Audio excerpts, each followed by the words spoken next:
In 1968, I joined Sid Wignall's expedition to southwest Ireland to look for the Spanish Armada wreck Santa Maria de la Rosa in Blasket Sound. Sid was an adventurer with a background in Himalayan exploration. I was a freelance writer and photographer, specializing in historical and archaeological topics, but without academic training in either discipline. I came to Dingle to spend a couple of weeks working up a story about the expedition. And in the event, I stayed for 2 years. I'd learnt to dive with the services in Cyprus, and on the basis of these rather minimal qualifications, Sid persuaded me over a Guinness to become the project's archaeologist. It was a very steep learning curve. After a swimline search covering more than 4 square miles, directed by Commander John Grattan of the Royal Navy's clearance diving team, we found the wreck in deep water in a tide race beyond the rock the Santa Maria struck. We'd no clear research design beyond an intention to follow the underwater archaeological precepts pioneered by George Bass in the Mediterranean. This would lead, we hoped, to the recovery of artifacts, including personal items, weaponry, and guns. We weren't treasure hunters, and our intention was that the finds should go to a museum, which would showcase relics of a story which, we thought, was already well known in all its detail from the work of historians. It didn't occur to us that archaeology might yield anything new, but the artifacts would make a nice display. Our survey followed normal archaeological principles, using grids, levelling, and tape triangulation. The main feature was a mound of stone ballast, with a few artifacts scattered on and around it: lead ingots, the remains of muskets and arquebuses, pewter plates, and 2 coins. There were quantities of stone and iron shot, but no sign of the ship's 26 guns. Thinking they might be buried around the ballast, we persuaded a young Jeremy Green to do a metal detector survey, but he recorded no responses. All we had was the ship's bottom, which evidently became detached when she struck the rock. The buoyant upper part with its contents must have drifted south with the tide into impossibly deep water. Its whereabouts remain unknown. So, had we found anything worthwhile? It turned out that we had. To inform ourselves about the Armada's guns in anticipation of finding them, we'd consulted the works of Professor Michael Lewis, who, on the information available to him, had made a full and apparently reliable estimate of the numbers and types of guns carried by the Spanish fleet and how they fared in combat. One of his conclusions was that the Spaniards were forced to break off the battle because they ran out of shot. Yet this was not so in the case of the Santa Maria. This is just a sample. Many hundreds of rounds remain on the wreck, concreted to the ballast. It was a defining moment. For all his confident calculations and our respectful assumption that he must be right, the professor was clearly wrong. You can't argue with cannonballs. A research design was beginning to emerge. Depth and lack of guns around the Santa Maria's dropped-out bottom stymied our chance of finding answers there. So we decided to look for another Armada wreck that could provide the required evidence. Desk-based research identified a likely target. El Gran Grifon, flagship of the supply hulks, which had been wrecked on Fair Isle between Orkney and Shetland. Local tradition guided us unerringly to the spot, and the wreck fulfilled all our expectations. Most of the crew had escaped with their weapons and valuables, so there wasn't much in the way of goodies, but guns and shot had fallen into a deep gully where they became tightly contained. We identified 12 of the ship's 38 guns and brought up 370 pieces of shot. The latter represented nearly 20% of what was issued to the Griffon before she sailed, and there must be many more that we didn't find. We tabulated the recovered shot by numbers and caliber, showing that the Griffon didn't shoot off all her ammunition either. By this time, I'd established an Institute of Maritime Archaeology at St Andrews University, and among my colleagues was Professor Geoffrey Parker, an historian who was and remains a leading authority on Philip II of Spain. Geoffrey had worked extensively in the Royal Archives at Simancas, where the Armada's voluminous and previously almost unstudied administrative documentation is preserved. He didn't take much persuasion that we should cooperate and began investigating the Armada's paperwork. Another colleague, Professor Tony Thompson of Keele University, also began to work on these sources, particularly those concerning artillery. It soon became apparent that the archaeology and the documents meshed seamlessly, the one source complementing and illuminating the other in ways that more than equaled the sum of the parts. When our archaeological finds raised the question of unfired shot, Geoffrey found documents at Simancas recording how many rounds were expended during the fighting by 8 Armada ships that returned to Spain, and how much remained in their shot lockers when they got home. Of these 8 ships at least, almost none of their ammunition had been expended. This vital information had escaped the historians, and it overturned beyond argument Professor Lewis's flawed hypotheses and the misleading interpretations that had flowed from it. Archaeology, partnered by history, was unlocking the truth. We'll take a couple of examples. A bronze Media Culebrina from El Gran Grifon proved that some Spanish guns were badly cast. Its broken off muzzle was also found. The bore was so badly off-center that it couldn't have withstood even a much reduced charge. Documents show that it was cast just before the Armada sailed in a hurried program beset with problems. The Italian gun founder in charge proved to be incompetent, and many of his guns were ejected for manufacturing faults, of which the most common was erratic alignment of the bore. One gun burst under test, killing 2 men and injuring another. Since all the guns were checked before leaving the foundry, we must presume that this dangerously miscast piece had actually passed the test. Nor was it an isolated case.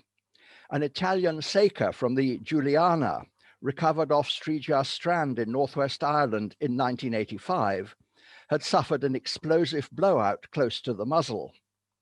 The early 17th century English gunner Robert Norton, writing in 1628, may not have been far off the mark when he noted of Spanish and Italian gun founding that, and I quote, "It is apparent that they commit many great and absurd faults therein. Some of their pieces are bored awry, some are crooked in the chase and of unequal bores.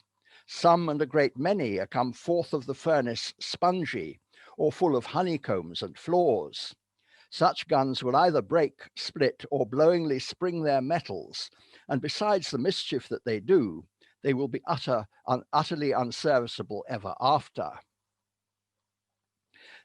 These details add to our understanding of the Armada's problems with artillery, but another find revealed a more insidious and wide-ranging difficulty,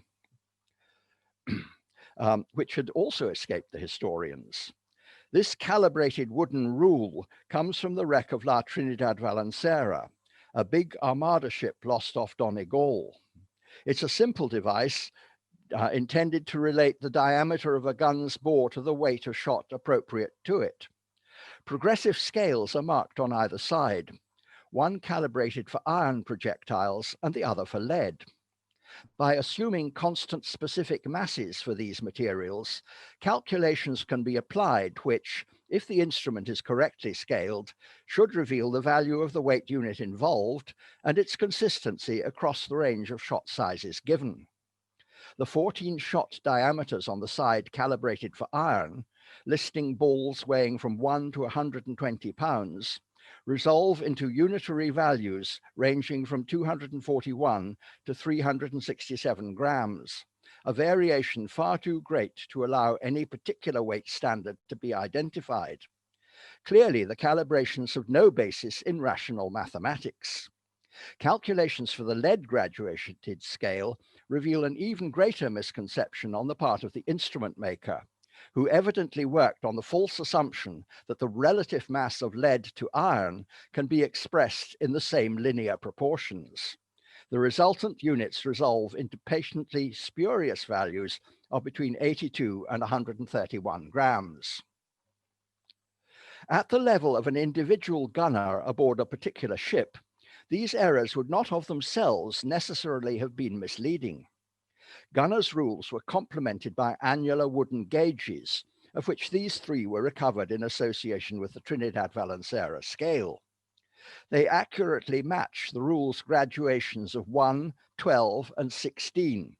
So if the appropriate gauge was used to identify the required shot, the errors would cancel each other out. Had all the rules and gauges in the Armada been identical, and had the same erroneous but consistent standards been applied to the processes of manufacture and distribution, no difficulty would have been experienced in matching shot to bores. That this wasn't the case is confirmed by the chance discovery on the left of another Armada gunner's rule, this one of brass. It was recovered by treasure hunters from the Tobermory wreck San Juan de Cilia in the 1920s. It carries errors quite as haphazard as those on the Trinidad Valenciera scale, but of different and unrelated kinds. Just imagine having to sort out the administrative logistics of making and distributing ammunition of the right calibers for 2,431 guns of varied and arbitrary dimensions in 130 ships from countries and regions employing different and unrelated standards of measurement and using instruments erroneously and idiosyncratically calibrated. Such evidence allows us to comprehend, from the perspectives of two contemporary gunners, a culture of misconception and muddle, which must not only have had a profound effect on the Armada's fighting ability, but also, and more significantly, demonstrates a mindset that divides the early modern world from our own. The past is a foreign country, and thus interpreted, the evidence of these two simple instruments leads us firmly from the particular to the general. The gradual resolution of such chaos over the following 2 centuries laid the foundations of the modern industrial world, and nautical archaeology is playing a leading role in understanding these processes.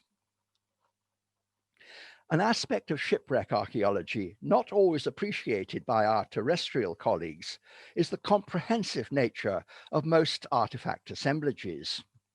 On terrestrial sites, only what has been discarded or lost usually predominates, and while such artifacts are often rich in archaeological data, the assemblages are usually skewed by what isn't there. Unsalvaged wrecks retain full cohorts of artifactual evidence, representing not only activities on the ships concerned, but also provide microcosms of their parent cultures. Shipwreck assemblages are therefore more complete and wide-ranging. The everyday stuff is there, but it's complemented by the more exotic. All of it demands careful study, interpretation, and preservation, irrespective of its monetary value. The range of artifacts from shipwrecks is further enhanced by anaerobic conditions, which often preserve organic materials and environmental evidence. Have you noticed how treasure hunters never seem to find items they can't sell, or which would cost more to conserve than they'd fetch in the sale room? And what of the closed nature of shipwreck assemblages as an aid to establishing dating typologies for artifact types? This isn't as straightforward as it sounds, because all that can be said of any item found on a wreck is that it was on the ship when it went down, not how old it was at the time, where it came from, or how it got there.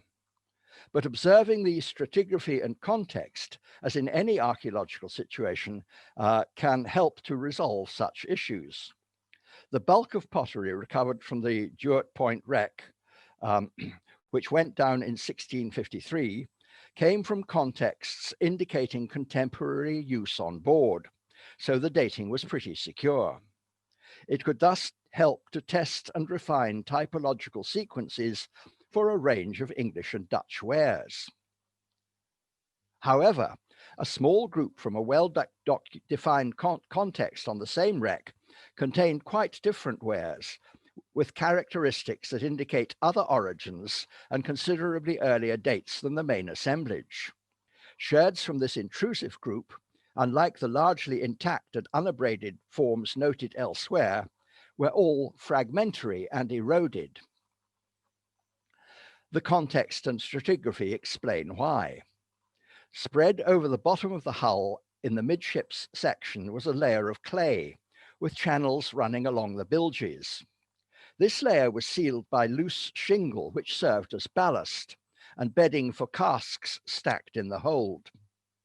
The channels stabilized the ballast, and it was in here, mixed with the gravel, that the intrusive sherds were found. We may suppose that they came on board mixed with the gravel ballast. Most are of continental origin, none are English, and all are of significantly earlier dates than the shipwreck. The ship was quite new when lost, and had no direct links, as far as we know, with continental Europe. Although the geological evidence of the geological origin of the gravel is unclear, unlike the stratified rock, marine gravel is prone to shifting and redistribution. But if you note that the either end of the wreck is stone ballast, and it's geologically attributable, and much being composed of Dalriadan rocks from the southwest highlands of Scotland. We know that the ship was based at Inverera on Loch Fyne, where such geology dominates. Discharging or loading ballast was a strictly controlled activity, confined to regulated ballast banks, and in the process, broken sherds mingled with one ship's discarded ballast might easily be transferred with fresh ballast to another. This, no doubt, is what happened here. Inverera, we know, was an active port with European connections in the early modern period, and pottery similar to the intrusive Jurt group was found there during recent excavations. Because of their closed nature, artifacts from dated wrecks can make important contributions to establishing and testing artifact typologies. This group of clay pipes was recovered from the wreck of the small warship Dartmouth, lost in the Sound of Mull in 1690. The ship was drawn by Van de Velde Younger in the 1670s and excavated by us in the 1970s. Built in 1655, she underwent many episodes of maintenance and repair. In 1678, she was substantially rebuilt, a process documented in Admiralty records. It involved a total emptying of her hull and the replacement of many components, including the keel and much internal structure. It's unlikely that any residual artifacts survived this process. By 1690, she was again in poor repair, the hull and very much patched up. A short time before she sank, the ballast was removed, the hull rummaged, and fresh ballast stowed before she departed on her final voyage. Clay pipes are fragile, cheap, and rubbish when broken. It's likely that when she was wrecked, she contained few, if any, pipes or pipe fragments that significantly predate the time of her loss. Some salvage was conducted immediately after the wreck, so it's possible that an odd pipe might have been lost by the salvors. But if so, these would be of much the same date. In any case, all the pipes were found in contexts which indicate that they were inside the hull when the ship went down. So the Dartmouth group represents an extensive collection of clay pipes from an unusually reliable, closed and closely dated context. Just the sort of thing you'd have thought the pipe typology fraternity would have jumped at. But not so. When Paula published the Dartmouth pipes objectively as a tightly closed, well-dated group, without attempting to typologically date individual items, it drew a critical response from some experts, who didn't like what they took to be our presumption that we knew better than the typologies. According to received wisdom, the various Dartmouth forms should have dated to between about 1640 and 1720.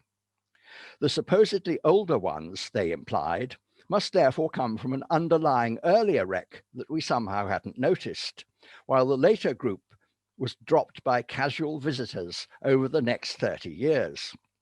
Why they stopped dropping them thereafter, and why the sea floor beyond the wreck isn't covered with other casually lost pipes, wasn't explained.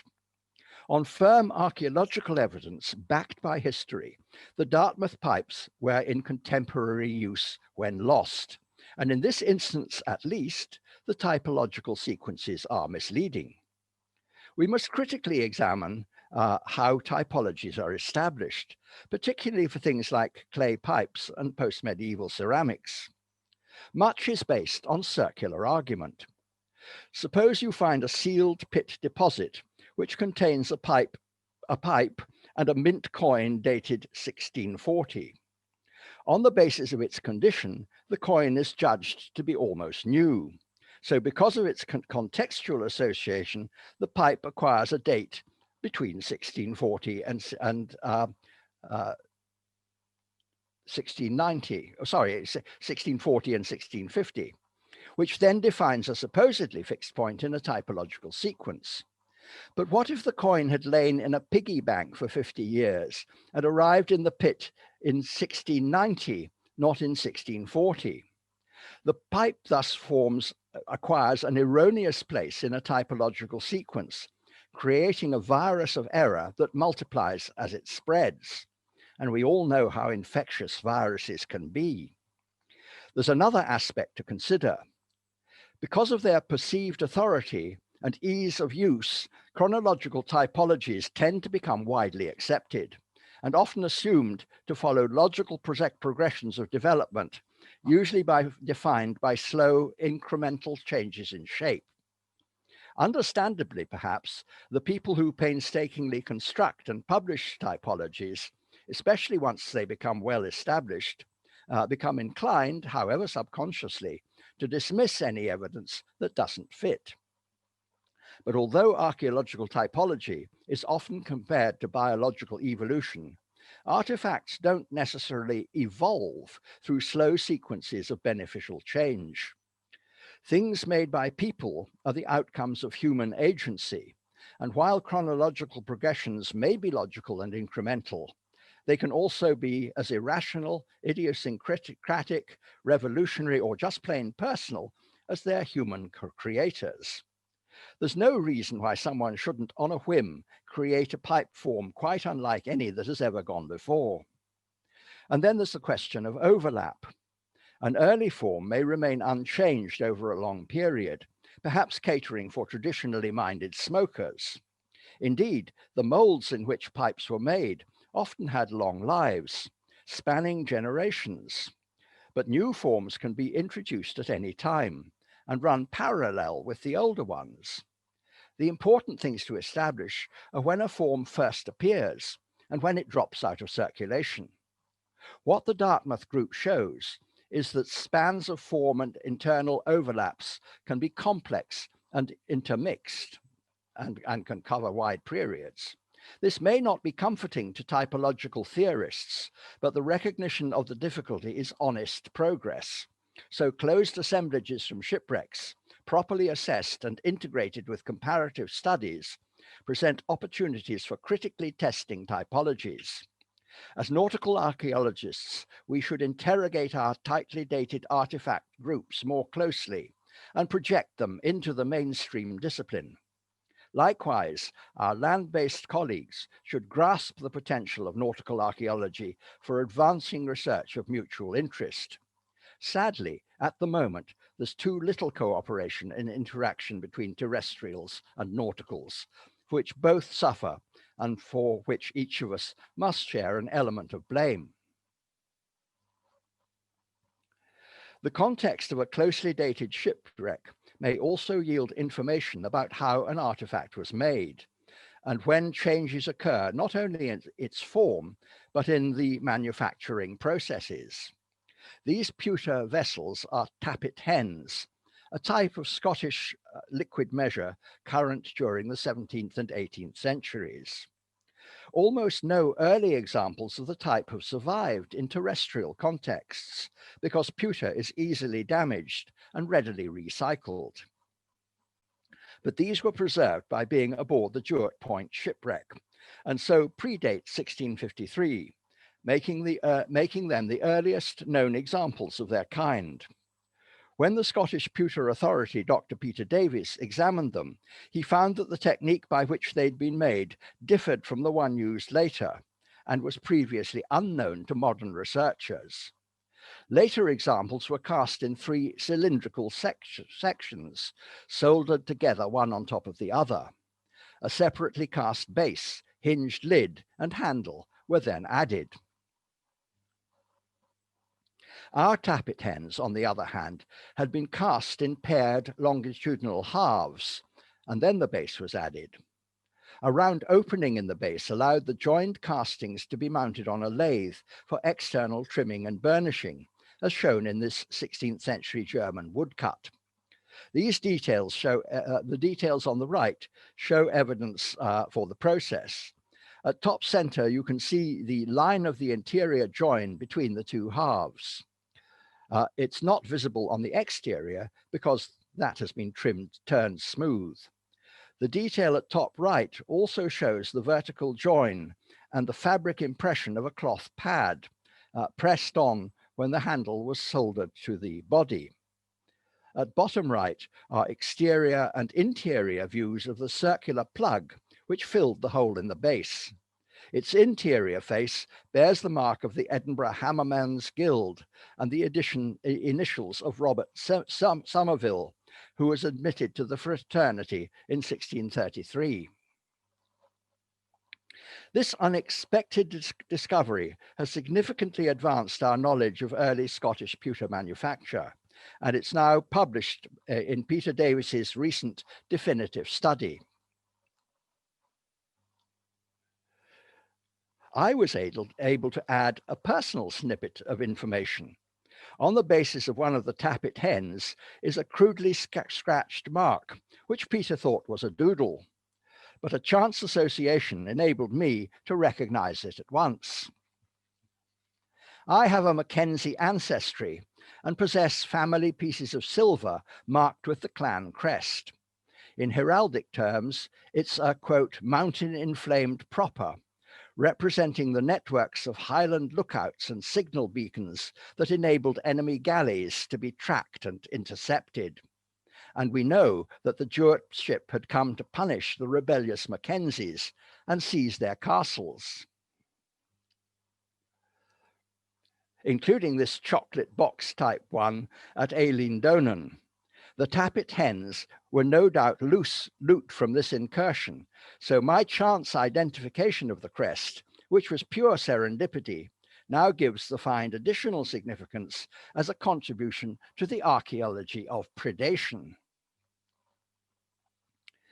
Here's another find from Dartmouth, which has greater rarity and more significance than at first seemed apparent. It's a double-layered whetstone, and research reveals that it comes from a unique geological source, Vielsalm in the Belgian Ardennes. The yellowish stone is coticule, a volcanic ash laid down 500 million years ago and filled with tiny grains of superhard garnets formed as 12-sided crystals.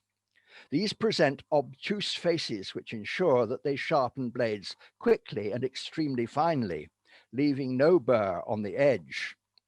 Ardennes coticule is regarded as the best whetstone in the world and is found nowhere else. It occurs in thin strata running through beds of bluish-grey slate, and because it's so fragile, each piece has to be laboriously cut out with an attached slice of slate, which is called Belgian blue, and itself possesses coarser grinding properties, as well as supporting the coticule. Both sides are used in sequence, the blue first, and then the coticule for honing. The source was known to the Romans, and until the 17th century, was quarried locally on a small scale. From 1625, it began to serve a specialist market of barbers and cabinet makers throughout Europe, and our example would have been an expensive and treasured item. It no doubt belonged to the Dartmouth's barber surgeon, who perhaps also owned the tortoiseshell razor case found on the wreck. I know of no early Ardennes coticule whetstones from other European contexts.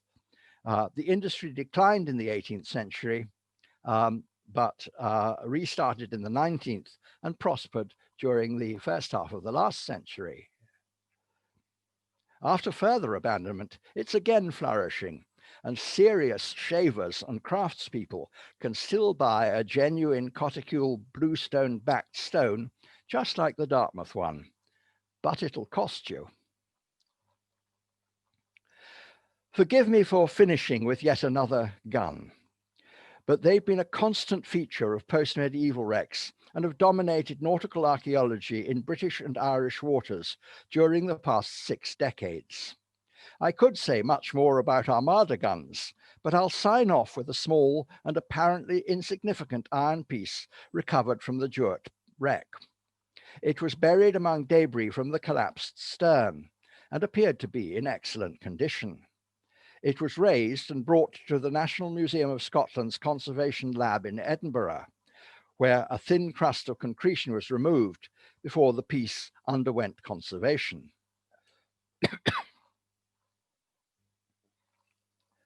Very little stabilization was required, in fact, for it proved to be exceptionally well preserved. Swirling stroke marks, which you can see on the center picture, replicate a final wipe of the mold pattern across its clay surface. Marks cut after casting provide vital information. The initials IB identify the founder as John Brown, royal gun founder to James I and Charles I, and later Cromwell's Commonwealth. His foundry was at Horsemondon in the Kentish Weald. The figures 3, 2, 23 denote the gun's weight in hundredweights, quarters, and pounds, giving a total of 415 pounds or 188 kilos. The gun's present weight, with the concretion removed, is 185 kilos, giving the metal an exceptionally low loss of mass to corrosion of only 1.7%. Since cast iron normally corrodes rapidly in seawater, often migrating completely to leave only a matrix of concretion, there's clearly something special about the metal of which this gun is composed. Other characteristics of the gun must be considered. It's extremely light for its bore, which at 3¼ inches diameter would fire an iron shot of about 3½ pounds. A normal gun of this caliber would be almost twice the weight. This is partly explained by its shortness, about 1/3 less than normal for guns of this kind. It's also more lightly metalled. That is, its walls are thinner, especially round the breech. The reason is clear if we look at it in section. Although the main part of the bore is of a constant diameter, the breech end, where the gunpowder charge was placed, is tapered towards the end. This identifies the gun as a drake, a type defined by the Navy commissioners in 1627 as, quote, diminishing the metal of the chamber towards the touch hole. This allowed the outer diameter of the gun to be reduced at the point of maximum pressure, thereby saving a lot of weight. Yet drakes have long caused confusion among historians. Our old friend Professor Lewis confidently asserted that their bores, and I quote him, decreased more or less uniformly from the muzzle to the breech. Since the guns also fired round shot, this is ballistic nonsense. A more recent authority opined that an outward tapering bore would spread grape shot like a blunderbuss. The reality is borne out by the Jewett gun, and indeed by bronze versions of similar date, as well as in the documents. The Jewett gun is the only existing cast iron drake that I know of, and so it has the potential to answer other technical questions about the nature of these short-lived and ultimately rather unsuccessful pieces. The supposed virtue of drakes was their lightness, most of which was achieved by shortening the pieces and thinning the metal around the breech. John Brown also used what he termed refined iron for his drakes as an additional means of lightening them, and he charged double for that. It was assumed that his refined gun was some sort of lighter alloy, and since previously there'd been no example to analyze, this hypothesis was widely accepted. We were able to enlist two of the world's leading archaeological metallurgists, Dr. Ian MacLeod of the Western Australian Museum and Professor Hans Presslinger of Vienna's Technical University, to examine samples from the gun. Their findings are much too complex to summarize here, and anyway, they're way above my pay grade. But in essence, John Brown's iron was similar in strength and resistance to corrosion as modern cast steel. It's actually slightly heavier than ordinary iron, but it's stronger, so less was required. This was achieved not by extracting the main impurities, but by knowing exactly how to neutralize them. Brown kept the technique to himself, and only now, 4 centuries on, a combination of archaeology, science, and a fresh look at the documents has cracked his secret, and in so doing made an important contribution to the history of technology. These are just a few random highlights drawn from the career of one nautical archaeologist, or perhaps I should say archaeologist, for I've never believed that our discipline should be restricted to wrecked ships and their contents simply because they lie underwater. There are, of course, many instances where nautical archaeologists, however you define them, have interacted productively with their terrestrial counterparts and specialists from other disciplines, but it's still, I'm afraid, disappointingly rare.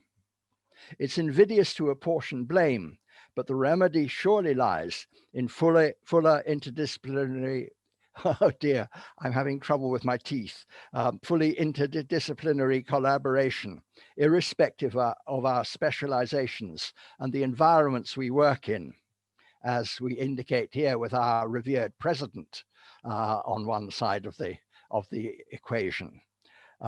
So let us do what President-elect Biden urges us and begin pulling together. Thank you very much.